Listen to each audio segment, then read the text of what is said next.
Welcome back for another Heroclix review feature on Nekron from the Brave and the Bold set. This is one of the chase figures, and yeah, it's a pretty cool figure. If you've read The Blackest Night, you probably know who this guy is. I'll spin him around for you.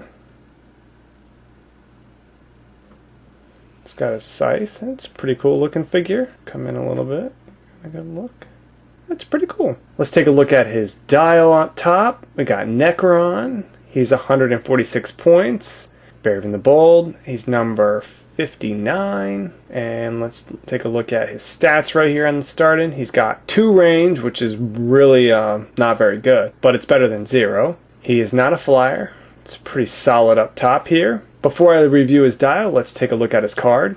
Alright, so here we have Nekron's card. His keywords are the Black Lantern Corpse and Deity. He has Phase-In, Mind Control, and his first white power for attack is Terror of the Dark God. Nekron can use Pulse Wave as if he had a range of 8. After the Pulse Wave is resolved, each character that is hit is knocked back 2 squares. This knockback damage cannot be ignored. He's got Blades, Claws, Fangs. He's got Energy, Shield, Deflection. He also has Impervious, Invulnerability, Regeneration, and Outwit. And for his second white power, it's for damage, the Blackest Night. Whenever opposing character is KO'd during your turn within 8 squares of Nekron, they are considered KO'd. But do not remove them from the map and heal them 1 click of damage. After all current actions are resolved, that character becomes friendly to your force and you may immediately assign them 1 action as a free action. After this action is resolved, remove that character from the map. So basically what this means, once you KO someone within 8 squares of Nekron,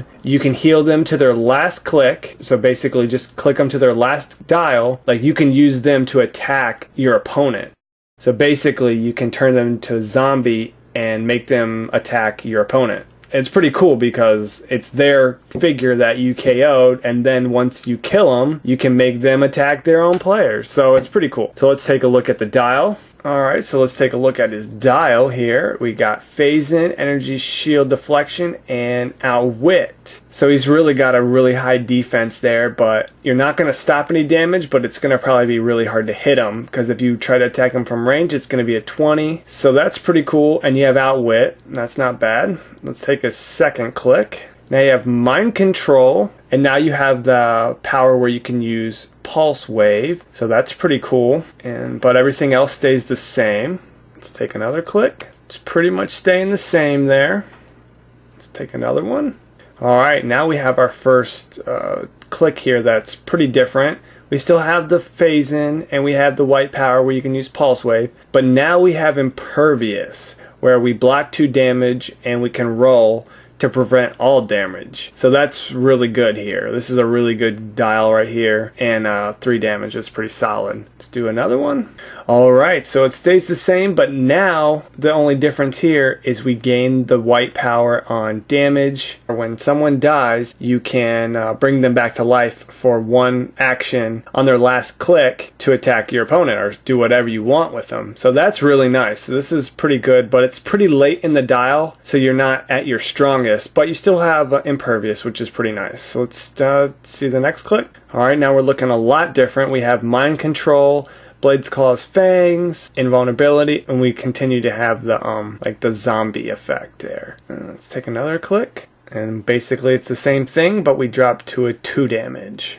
Alright, so now we gain Phase-In again. Our attack goes up to a 9 with Blades. Now our defense is really low at 15, but we have regeneration, so we could heal up, hopefully. And let's see what our next click is. It's much of the same, and I believe this is our last click. Yes, it is. Let's see how many clicks of KO we have. 1, 2, 3. So there's 3 clicks of KO here. That's pretty good. But for 146 points, that's pretty overcosted because a lot of the powers he has are really temperamental, and he really has not a lot of range.